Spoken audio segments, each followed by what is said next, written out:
Alright, hey there, Prox Gaming Crew, and this is Proxify here. We're back for some more of the Yokai Watch 3 Let's Play. If you did miss out during the last one, well, we went and taken a detour and head off into the western part of New Yokai City to meet up with another Final Fantasy character. Now, this one is not going to be another Moogle, but this time around it is going to be such as with the Chocobo. Now, for this one here, for the Chocobo, is that we can't really go and do anything with him just yet for right now. We kind of have to wait until the actual post-game so that by the time that Nate goes and returns back to Springdale, then we can at least go and do that mission from there.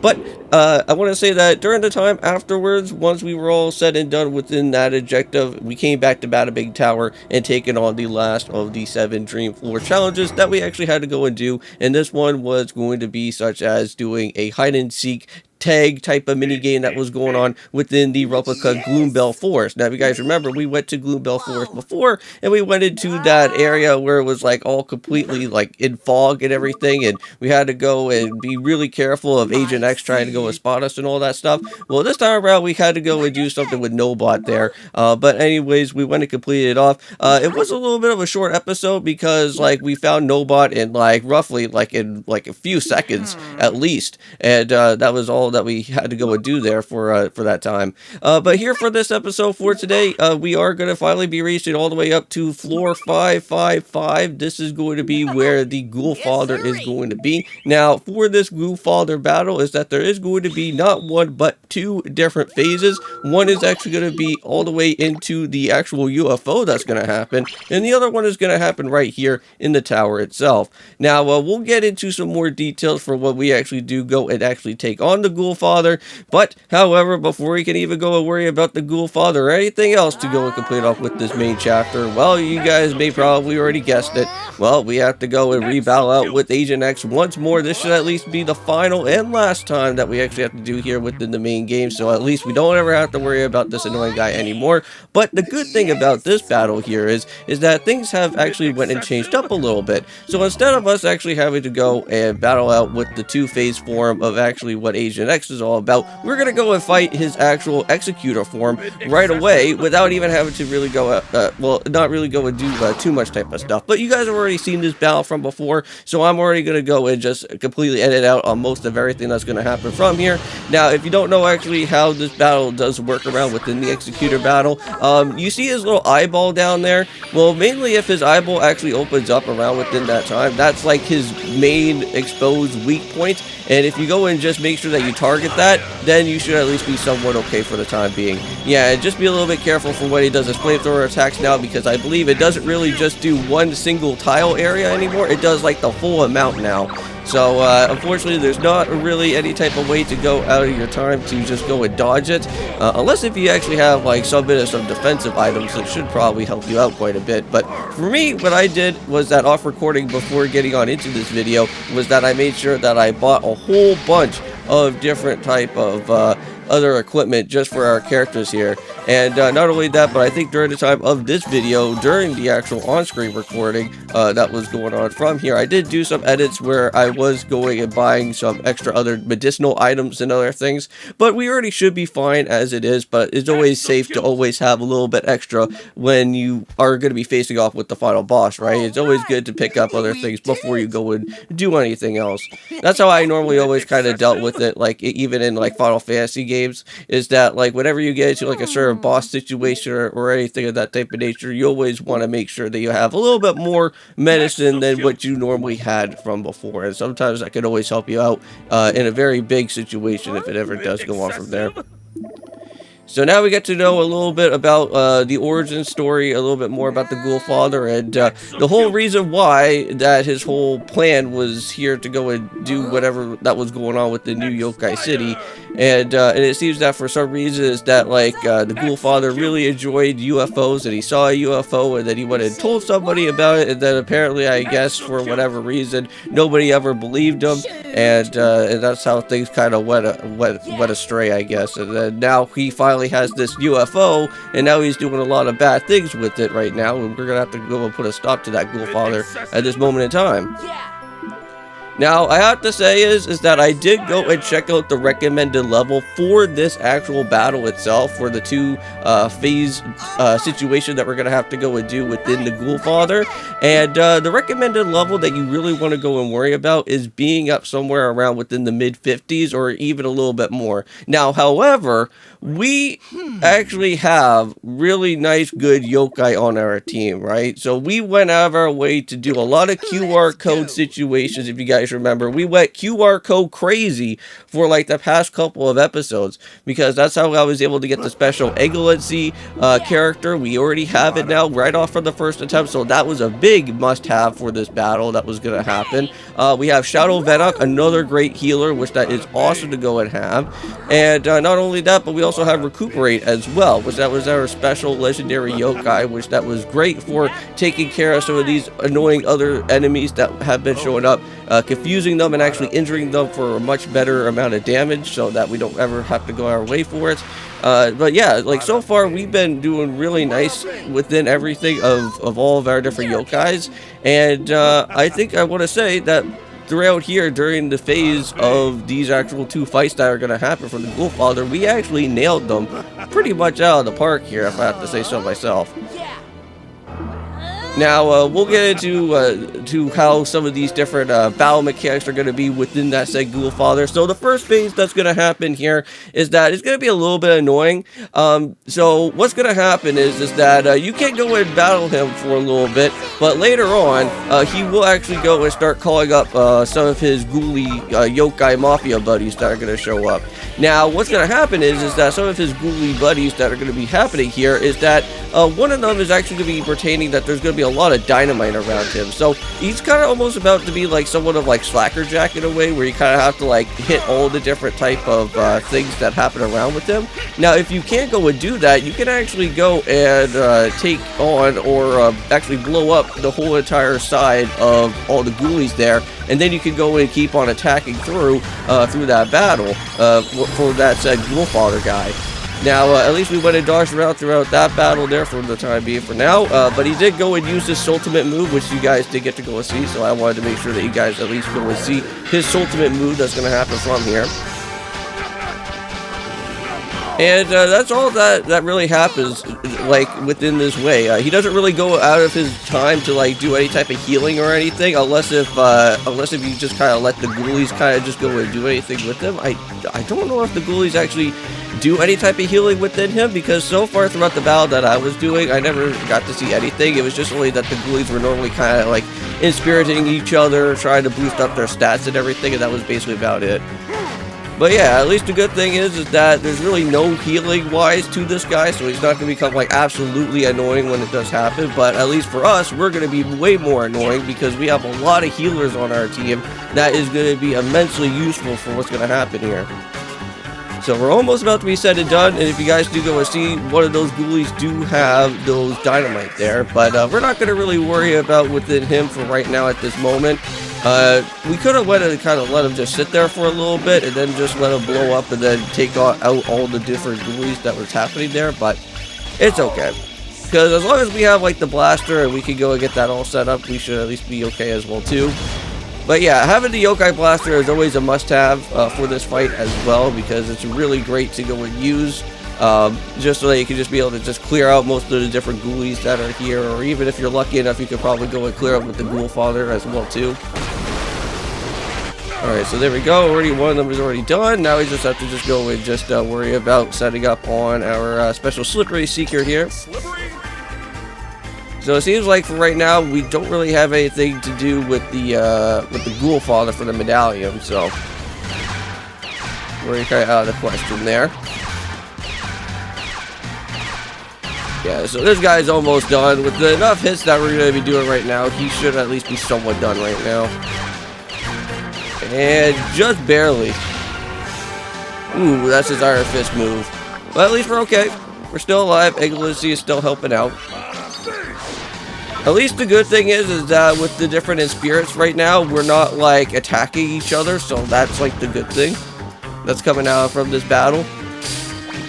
So like, even though that we're like locked in place and we can't really do anything, like that's that's the only one thing that's going to be a little bit annoying, is that you're going to have trouble moving or accessing around with the different yokai that you're going to kind of move around out here with. But so far, we're almost there. Just doing our little quick heal. Yeah, we have a lot of those shrimp roll rice balls there. It was really nice to go and have those, to buy those medicinal items. Yeah, unfortunately I ran out of all the special apple food item for Angulancy, because that would have been nice, because then we could just be able to just get like 1,000 or something odd amount of like healing just for her alone, because that is her favorite food. And now he's gonna go for the UFO Soul Cutter, and I think just before he was about to do it, we already went and knocked him out, so it was all good. The way that he just falls is just so weird. But either way, we got it done.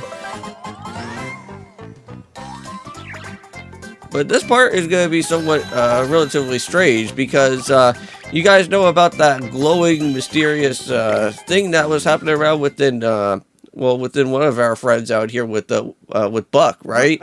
Well, this same Goulfather also has a piece of that same type of glowing, mysterious thing as well, too. So now, for some reason, whatever this glowy thing is happening here. What the heck?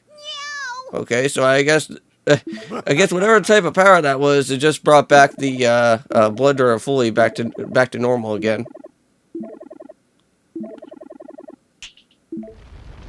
Oh no, so now he's gonna go and actually bring out with the said UFO, and everybody's gonna get warped into there now. Oh man. We're getting abducted! No! Why? I don't think that's a good enough time to just be excited about you getting transported into a UFO by some aliens. I'd be even freaked out instead of just being excited about that. But I guess that's hell yeah for you. Now, if you guys are wondering if there is going to be a said next chapter that's going to happen, that is going to be the case. There will be another said chapter. Now, unfortunately, I'm not going to go and take care of that said chapter because I have my own type of things that I kind of want to do within the post game, and hopefully I can be able to go and do it. I do want to go and take care of the Chocobo Neon race that I do need to go and take care of within there, and I think also as well too, I just want to go and try to pick up with the S rank that I do want, and I think that's going to basically be about it. Chapter 11 is just going to be dealing with some sort of thing known as the Zen Challenge. I'm not really too entirely certain on what the Zen Challenge is, in per se. So I know that we'll probably learn a little bit about it throughout our time, throughout the way of Chapter 11, but I'm not going to really worry about all that too much. So whatever type of crystal this thing is going to basically transform the Goulfather into his much bigger form out here, and this is Don Spiracy. Now this guy actually is somewhat really annoying. Now if you guys ever want to play through Final Fantasy VII before, and if you guys actually do know one member of the Turks, now one of them is actually known as Reno. Reno is actually one of the annoying members of that, and he actually does have one annoying move where he does like to use a move that's actually known as Pyramid. And basically what Pyramid is that it basically locks you in place, so it locks up one of your characters there. Now, there is a way where you can be able to go and break on out of it, but if you're in a situation where, I think if it's one of your members get knocked out or something that happens during there, you can actually get a game over by having all said 3 pyramids all locked up on both of your characters that are on the field, which that is really, really, really annoying. But however, this one is a little bit different because the way of how this guy does his pyramid attack is that it basically locks one person in place and switches out another one of your members.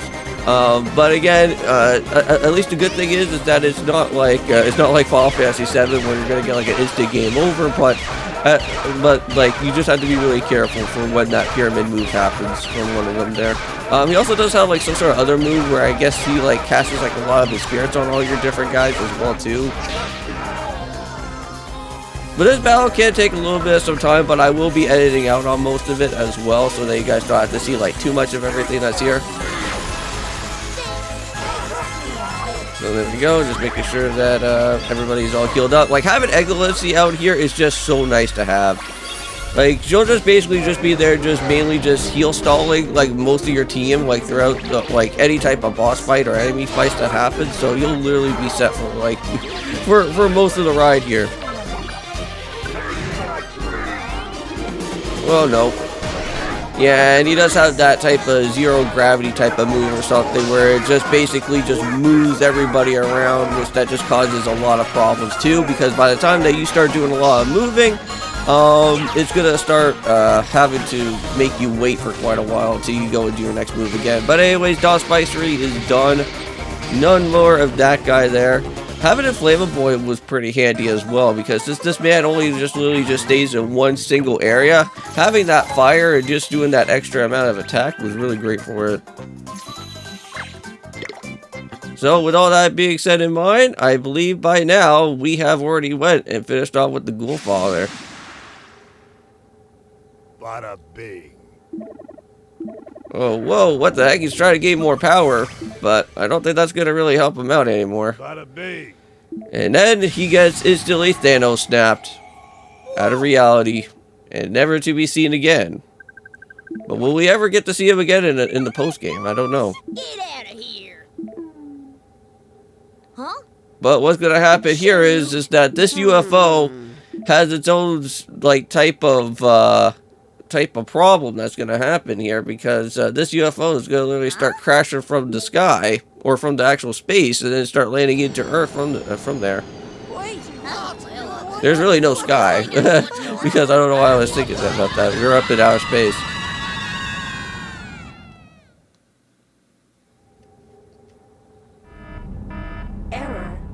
Oh man. Somebody has to hold on to something, because we are going to come crash landing like really hard. Calculating. Crash landing predicted on St. Peanutsburg. Well, at least the one good thing that is going to happen from here is that we're going to have all of our superhero friends go and literally save the day that's going to happen before this UFO literally starts falling down into the way here. You guys sure are a handful. So there's Little Charmer and Silver Lining and the rest of the other superhero pals that are here. Didn't even need asking. So there we go. Now, we already met up with all of these guys from before, back in the Chapter 9 part of our way. Oh man, do they have enough strength to stop this UFO? Oh yeah, and speaking about with Little Charmer, since we are going to be moving into the post game, we should be able to go and hopefully try to be able to befriend out with her as well too later. Because we still need to go and try to pick up with that other legendary yokai, because I think by that time, if we get ourselves a Little Charmer, we should be able to get a second legendary yokai throughout our way. Because like I think we got Komajira, right? So I think all that we're missing now is Little Charmer or something around there. Unless if Little Charmer is meant for another legendary yokai, but I'm pretty sure she's with that one set of them. Huh, so that's where they went and placed the UFO now. It's just right on top of the Apple Ink Center. Now, by the way, at the very end of this episode, you guys won't be able to see the end credits because there is an actual licensed song that's going to happen after once this episode is done, so I can't actually be able to go and show that off to you guys, but it is a really nice, good type of end credit scene. It actually has like a lot of like clay animation type of stuff that shows up within the way of Yokai Watch 3. I sure would like to adventure with y'all again. So now we went and saved the day in the yokai world. And Well, we should ought to head back. finally we get the last bit of some voice acting that's been here. Although we've been getting, there have been a lot of grunts and grunts and moans and other random expressions that some of these characters have been saying, but now we can finally be able to get to hear what they need to say now. All right, let's go back to St. Peanutsburg. Yep, so let's go back to BBQ, but unfortunately, during our wait though, after once this episode is done, We're gonna get some talking by Nate's parents, and it's gonna be all about that. That's gonna be that time where the dad wants to go and move again, but head back to Springdale once more. The more I learn, the less I seem to know. More mysterious than the Y-Files ever were. But at least the good thing is that once you unlock back over at Springdale, you will be able to transfer back between the BBQ and Springdale now, with Nate and also with Silver basically back to back with each other. I'm starving for a little knowledge, but I guess some food will do instead. Let's go. So, where to? Well, how about some sushi?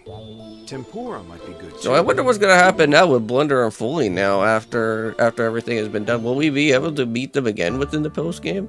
That'd be something to probably look up as well. Thank you. Okay.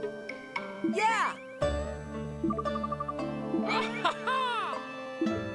Well, anyways, as we are getting ourselves closer to the end of this episode, I do want to go and just say is thank you guys so much for watching this entire main story of the Yokai Wars 3. It has been really fun so far. My very first experience within my way of actually playing through Yokai Wars 3. It was great, and I know that we had a little bit of some rough times here and there throughout like this series, because I know that we ran into a situation where the fishing was really annoying within the game, but at least I fixed out the issue with that.